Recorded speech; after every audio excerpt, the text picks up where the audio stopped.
Okay, so you could have a digestive issue. Now, I'm not saying this to be silly, okay? But if you burp a lot and you pass a lot of gas, you have poor digestion.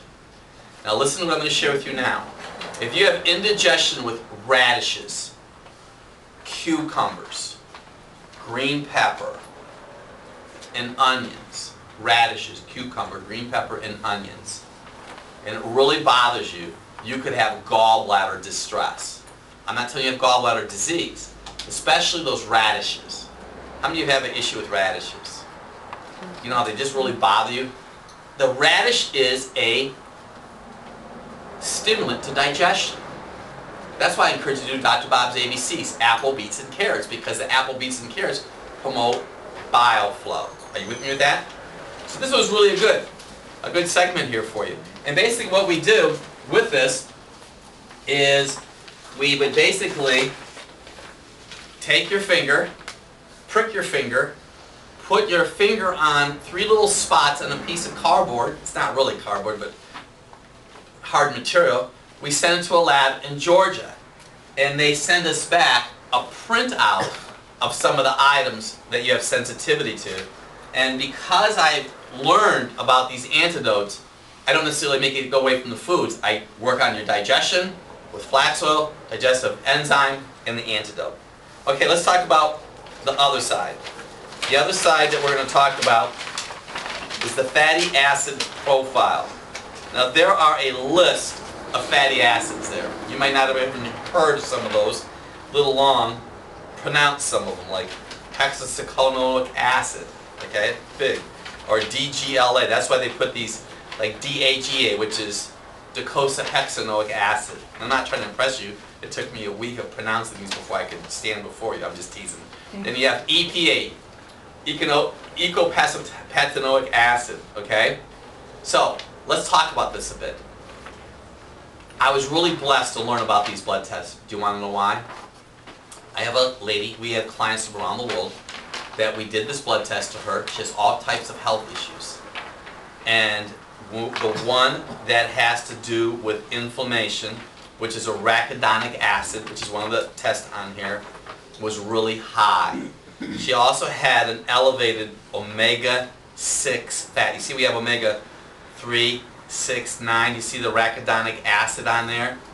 Here's what's going on, and I really want you to listen to me because this is really, really important. Most of the fats that people eat today promote pain. Pain is either increased or decreased by the type of fat you eat.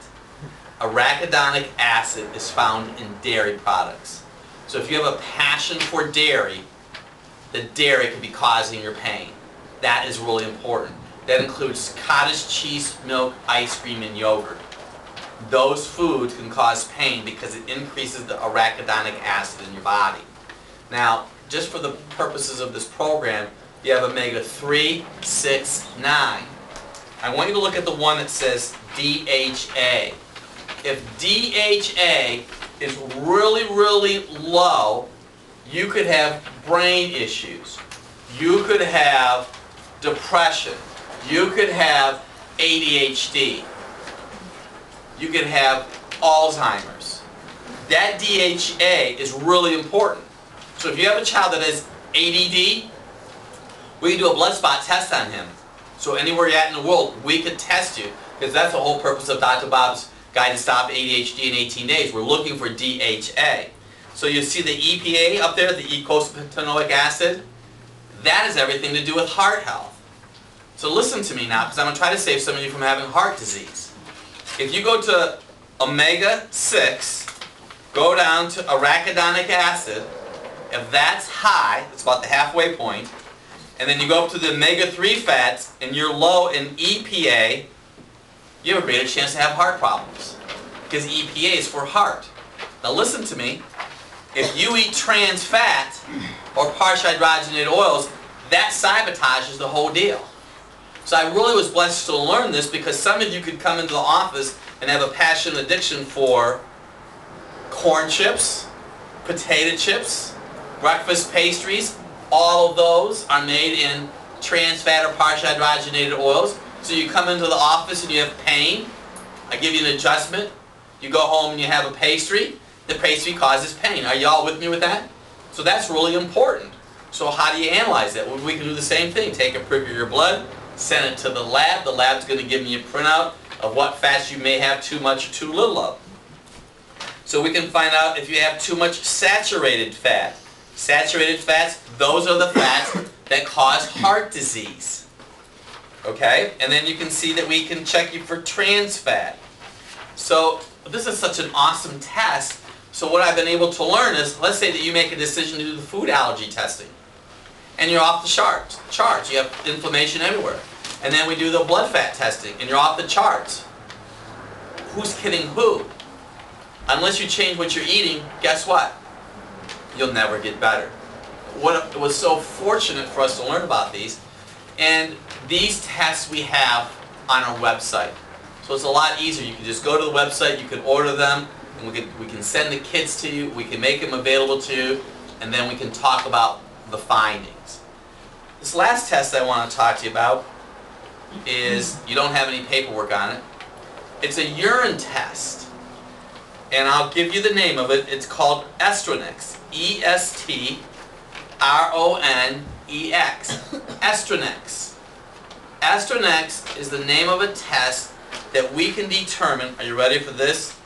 If you're a candidate for breast cancer.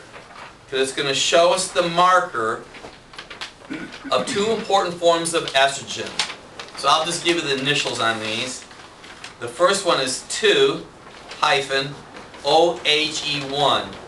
2-OHE1. That's good estrogen. And the other one is 16.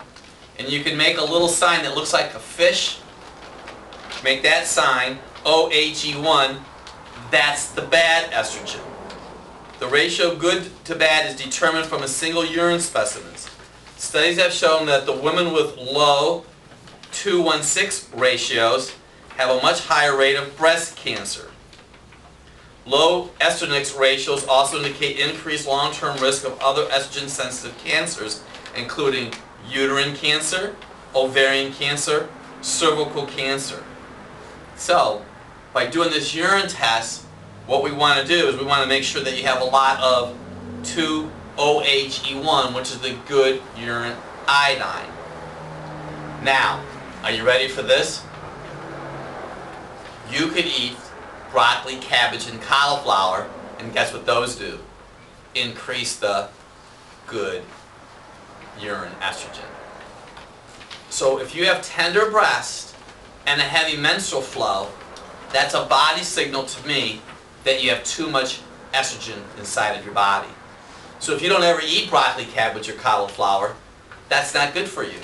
Especially in our society today, when the #1 food that everybody likes to eat happens to be French fries and ho-hos and breakfast pastries. Those aren't vegetables, of course. Those are decon in a box. I didn't say that. But those type of items have estrogen in it. Canned food has estrogen in it. So we are really blessed to have a test. So if you have a family history of breast cancer and nobody eats broccoli, cabbage, and cauliflower, I'm just telling you, you want to do that. Tender breast, heavy menstrual flow, and in men, if you have an enlarged prostate gland, which means you more than likely will have difficulty in starting and stopping to urinate. Another item I found out that causes, when you have a high estrogen, is you have a congested liver. Body signals of a congested liver include spider veins, hemorrhoids, varicose veins. Spider veins, hemorrhoids, varicose veins are all a body signal to me that your liver is not functioning optimally. So this was a lot of information. We have the amino acid testing, food allergy testing I should say, and the blood fat testing, and the urine testing.